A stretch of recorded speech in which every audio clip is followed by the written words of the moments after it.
भारत संस्कृतियों, परंपराओं और सभ्यताओं का देश है, जहां हर तरह के लोग मिलते हैं। हर धर्म, जाति, संप्रदाय और लिंग के लोग मिलते हैं, जो अपनी इच्छा अनुसार अपने ईश्वर की उपासना करते हैं, पूजा अर्चना करते हैं।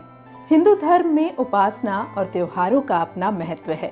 दिन, महीने और साल के मुताबिक भगवान को पूजने की विधि हिंदुओं में अपनाई गई है। इन्हीं त्योहारों में से एक है शारदीय नवरात्रि का त्योहार, जहां मां दुर्गा के अलग अलग 9 रूपों की पूजा लगातार 9 दिनों तक की जाती है।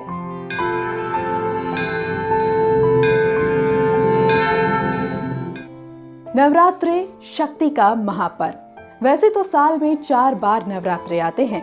पहला चैत्र, दूसरा आषाढ़, तीसरा अश्विन और चौथा पौष के महीने में मनाया जाता है। लेकिन इन चारों नवरात्रों में सबसे खास होता है शारदीय नवरात्रि, जिसका विशेष महत्व है। देवी माँ की आराधना और अपनी मनोकामनाओं को पूरा करने के लिए शारदीय नवरात्रि सबसे उत्तम माना जाता है। इस बार शारदीय नवरात्रि 17 अक्टूबर से 25 अक्टूबर तक है। 25 अक्टूबर को दुर्गा विसर्जन किया जाएगा। वहीं 25 अक्टूबर को ही विजयदशमी यानी दशहरा मनाया जाएगा।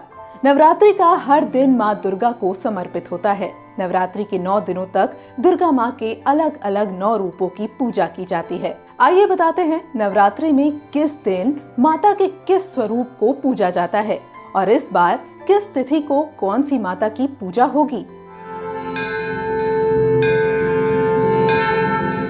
नवरात्रि के पहले दिन घट स्थापना के साथ माँ शैलपुत्री की पूजा की जाती है। पर्वतराज हिमालय के यहाँ जन्म लेने के कारण माता के इस रूप का नाम शैलपुत्री पड़ा। माँ के इस रूप को प्रसन्न करने के लिए घी के दीपक जलाने की परंपरा बनाई गई है और इस बार नवरात्रि का पहला दिन 17 अक्टूबर को है। नवरात्रि का दूसरा दिन माँ दुर्गा के ब्रह्मचारिणी स्वरूप का होता है। माँ ब्रह्मचारिणी की उपासना से तप, त्याग और वैराग्य से संयम की वृद्धि होती है। माँ ब्रह्मचारिणी की पूजा करते हुए उन्हें प्रसन्न करने के लिए मीठा मिश्री चढ़ाने की मान्यता है। वहीं इस बार 18 अक्टूबर को माँ ब्रह्मचारिणी की पूजा होगी। नवरात्रि के तीसरे दिन माँ चंद्रघंटा की पूजा होती है। मान्यता है कि माँ चंद्रघंटा की पूजा करने से इंसान को समस्त सांसारिक कष्टों से मुक्ति मिलती है और आनंद की प्राप्ति होती है। माँ चंद्रघंटा के तीसरे रूप को शुद्ध दूध से बने खाद्य पदार्थ चढ़ाए जाते हैं, जैसे खोया, खीर, साबूदाना और ऐसी ही कई चीजें। इस बार नवरात्रि का तीसरा दिन 19 अक्टूबर को है। नवरात्रि के चौथे दिन माँ कुष्मांडा की उपासना की जाती है। माता के इस रूप का पूजन करने से सुख, समृद्धि और उन्नति की प्राप्ति की मान्यता है। साथ ही बुद्धि के विकास में भी वृद्धि होती है। माँ को संतरा रंग बेहद प्यारा होता है, इसलिए माँ कुष्मांडा की अर्चना के दौरान मालपुआ चढ़ाने की मान्यता है। इस बार माँ कुष्मांडा की पूजा का दिन यानी नवरात्रि का चौथा दिन 20 अक्टूबर को है। नवरात्रि में माँ दुर्गा के 5वें स्वरूप में माँ स्कंद माता की पूजा की जाती है। स्कंद माता को केले का नैवेद्य अर्पित करना चाहिए। मान्यता है कि ऐसा करने से शरीर स्वस्थ रहता है। इस साल माँ स्कंद माता की उपासना का दिन 21 अक्टूबर है। अब बारी आती है माँ दुर्गा के 6वें स्वरूप की, जो है माँ कात्यायनी का रूप। नवरात्रि के 6ठे दिन माँ कात्यायनी की आराधना से आकर्षण शक्ति के बढ़ने की मान्यता है।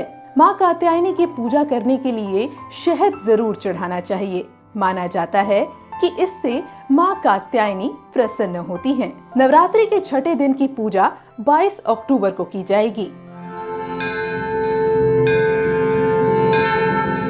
नवरात्रि के 7वें दिन माँ कालरात्रि की पूजा की जाती है। कालरात्रि माँ के पूजन से दुष्टों के विनाश करने की और बुरी दशाओं से बचने की शक्ति मिलती है। माता कालरात्रि को गुड़ जैसे प्रसाद चढ़ाने चाहिए, जिससे माँ प्रसन्न होती हैं। कालरात्रि माँ की पूजा इस बार 23 अक्टूबर को होनी है।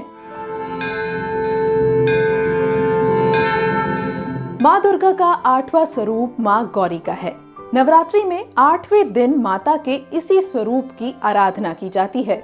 मान्यता है कि माँ गौरी की पूजा करने से मनुष्यों के सभी पाप धुल जाते हैं। महागौरी की पूजा अर्चना के दौरान नारियल चढ़ाना चाहिए या तो नारियल से बने कोई अन्य खाद्य पदार्थ उन्हें नैवेद्य में चढ़ाने चाहिए।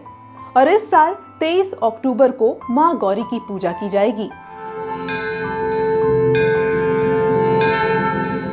नवरात्रि के अंतिम दिन माँ सिद्धिदात्री का पूजन किया जाता है।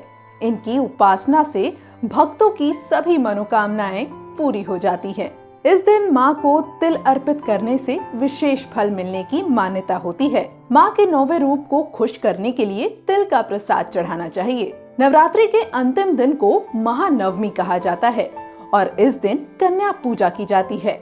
वहीं इस बार 24 अक्टूबर को नवरात्रि का आखिरी दिन है, यानी रामनवमी है।